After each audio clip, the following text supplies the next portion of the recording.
بھئی یقولون، اور کہتے تھے اِنَّا لَتَارِكُ آلِهَتِنَا لِشَاعِرٍ مَجْنُونٍ، کہ کیا ہم البتہ چھوڑنے والے ہیں اپنے معبودوں کو ایک شاعر مجنون انسان کی بات پر، اپنے معبودوں کو چھوڑ دیں اس نبی کی بات پر جو کہ شاعر اور مجنون ہے۔ اللہ اکبر۔ اب یہاں غور کرو، پچھلی آیت میں کیا ہے؟ جب ان سے کہا کہ لا الہ الا اللہ کہو تو ان کا کیا جواب ہے؟ اپنے معبودوں کو چھوڑ دیں۔ معنی وہ کیا سمجھے کہ لا الہ الا اللہ کی دعوت کا معنی یہ ہے کہ اللہ کے سوا سارے معبود باطل ہیں، ان کو چھوڑ دیں، صرف ایک اللہ کو مانیں، صرف ایک اللہ کی عبادت کریں۔ یہ ان کا فہم ہے، جو کہ بالکل صحیح سمجھے۔ ہاں، یہ کلمہ لا الہ الا اللہ، اس کی دعوت یہ ہے لا کی تلوار ہر معبود باطل پر، صرف ایک اللہ معبود ہے، سچا معبود، باقی سارے باطل اور جھوٹے۔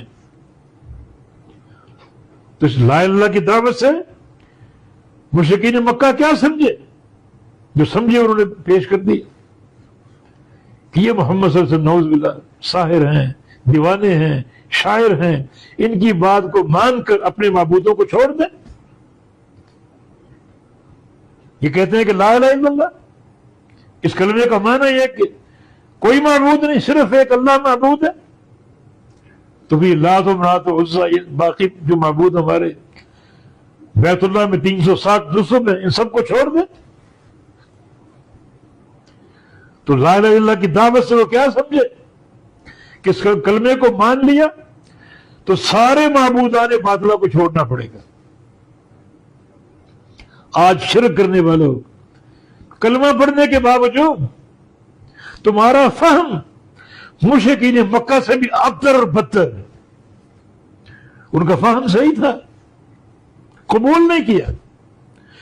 تمہارا قبول تو ہے، فہم غلط ہے۔ ان کے تو کچھ معبود تھے جو انہوں نے کھڑے کیے ہوئے تھے، آج لاکھوں لوگوں نے درگاہیں قائم کر دی، لاکھوں معبود بنا دیے، گلی گلی محلہ محلہ آپ کو طواغیت نظر آئیں گے۔ پھر کیا مانا لا الہ الا اللہ کا؟ کفار قریش کیا سمجھے کہ ہم نے مان لیا لا الہ الا اللہ کو تو کیا ہم اپنے سارے معبودوں کو چھوڑ دیں؟ اس کلمے کا معنی یہی ہے، اس لیے انہوں نے کلمہ قبول نہیں کیا۔ معبودوں کو چھوڑنا پڑے گا۔ تم نے قبول کیا بغیر کسی فہم کے، کلمہ پڑھتے ہو اور معبودان باطلہ بھی کھڑے کیے بیٹھے ہو، جگہ جگہ درگاہیں، آستانے، قبے، قصد کرنا ان کا، مجاورتیں کرنا، چادریں چڑھانا، دیے جلانا، طواف کرنا، سجدے کرنا، منتیں ماننا، یہ تمہارا کردار۔ اللہ پاک نے فرمایا وَمَا يُؤْمِنُ أَكْثَرُهُم بِاللَّهِ إِلَّا وَهُم مُشْرِكُونَ، وَمَا يُؤْمِنُ أَكْثَرُهُم بِاللَّهِ إِلَّا وَهُم مُشْرِكُونَ۔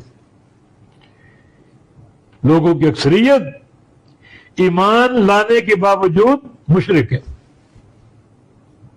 حال دیکھ لیجئے اکثریت کن لوگوں کی کس طرح مبتلا شرک، کلمہ گو ہیں۔ تو ان لوگوں نے جب کلمہ سنا لا الہ الا اللہ تو کیا کہا؟ اِنَّا لَتَارِكُ آلِهَتِنَا، کیا ہم چھوڑنے والے ہیں اپنے معبودوں کو، کہ واقعی چھوڑنے لشاعر مجنون، ایک ایسے شخص کی بات پر جو شاعر اور دیوانہ اور مجنون، نعوذ باللہ۔ ایک اور مقام پر جو اللہ کے نبی صلی اللہ علیہ وسلم کوہ صفا پر دعوت دی قولوا لا الہ الا اللہ، تو کفار قریش نے کیا کہا؟